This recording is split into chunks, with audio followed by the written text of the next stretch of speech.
Baiklah, Assalamualaikum warahmatullahi wabarakatuh. Perkenalkan, nama saya Zubi Aryadi, NIM 2515401079. Saya merupakan mahasiswi Prodi Kebidanan tingkat 1B. Di sini saya akan menjelaskan manajemen resiko klinis keselamatan pasien rawat inap. Nah, tahap kegiatan yang pertama itu ada penerimaan pasien rawat inap. Resikonya, kesalahan identifikasi pasien. Penyebabnya, gelang identitas tidak dipasang, verifikasi tidak dilakukan. Dampaknya, salah pemberian tindakan atau obat. Untuk probabilitasnya dari angka 1-5 itu di angka 4. Dampaknya dari 1-5 itu di angka 5. Nilai risiko awal itu di angka 20. Strategi pengendalian atau mitigasi, verifikasi 2 identitas pasien, pemasangan gelang identitas, edukasi tegas. Nilai risiko sisanya itu di angka 8. Penanggung jawab perawat ruangan, indikator monitoring itu kepatuhan identifikasi pasien lebih dari 95%. Kemudian yang kedua, pengkajian awal pasien. Resikonya data kondisi pasien tidak lengkap, penyebabnya pengkajian tergesa-gesa, komunikasi kurang efektif. Dampaknya kesalahan diagnosis dan terapi, probabilitasnya di angka 3, dampaknya di angka 5, nilai risiko awalnya itu di angka 15 ya. Kemudian strategi pengendalian atau mitigasinya, pengkajian menyeluruh menggunakan format standar. Nilai risiko sisanya di angka 6, penanggung jawabnya dokter dan perawat, indikator monitoring, kelengkapan asesmen awal pasien. Kemudian kita bisa melihat yang nomor 3, pemberian obat. Resikonya salah obat atau dosis, penyebabnya tulisan resep tidak jelas atau kurang teliti. Dampaknya reaksi obat atau cedera pasien. Probabilitasnya di angka 4, dampaknya di angka 5, nilai risiko awalnya di angka 20. Strategi pengendalian mitigasinya itu prinsip 6 benar, pemberian obat, double check obat high alert. Nilai risiko sisanya di angka 8, penanggung jawabnya perawat dan apoteker. Kemudian indikator monitoring, insiden medication error menurun. Yang keempat, tindakan keperawatan, resikonya infeksi nosokomial. Kemudian penyebabnya itu cuci tangan tidak sesuai SOP.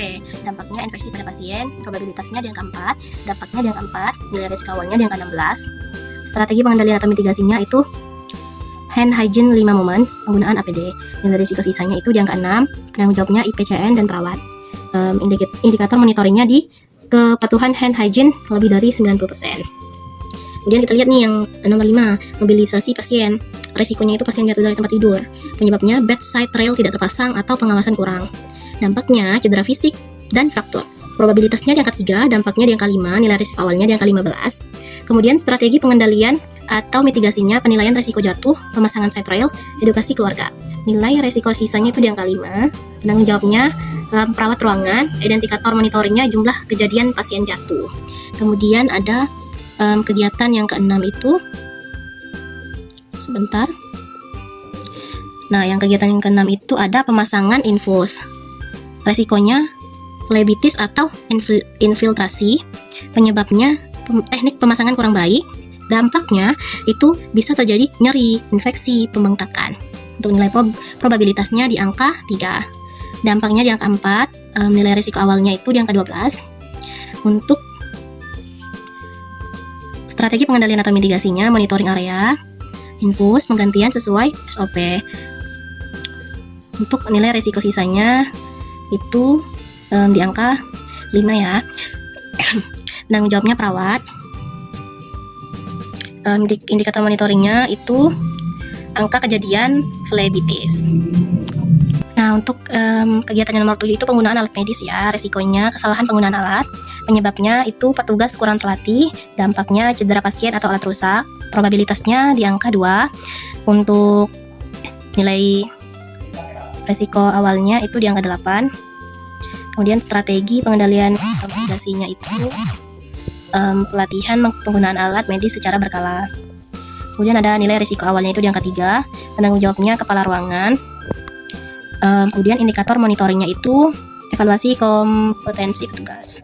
Kemudian kita lihat yang kegiatan nomor 8, ini ada komunikasi antar tenaga kesehatan.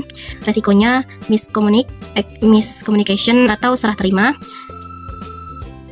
Penyebabnya tidak menggunakan format baku, dampaknya kesalahan tindakan medis.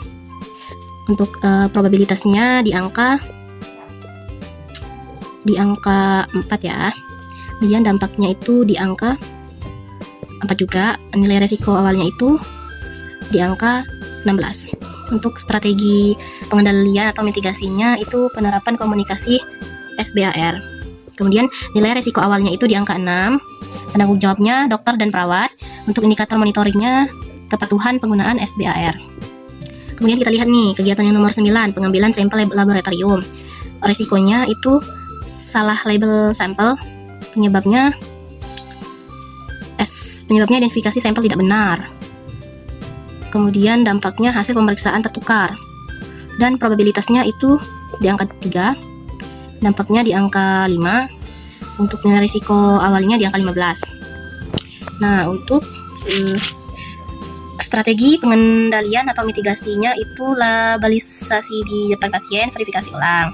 Nilai risiko sisanya itu di angka 5, penanggung jawabnya petugas laboratorium, indikator monitoringnya itu ketepatan label sampel.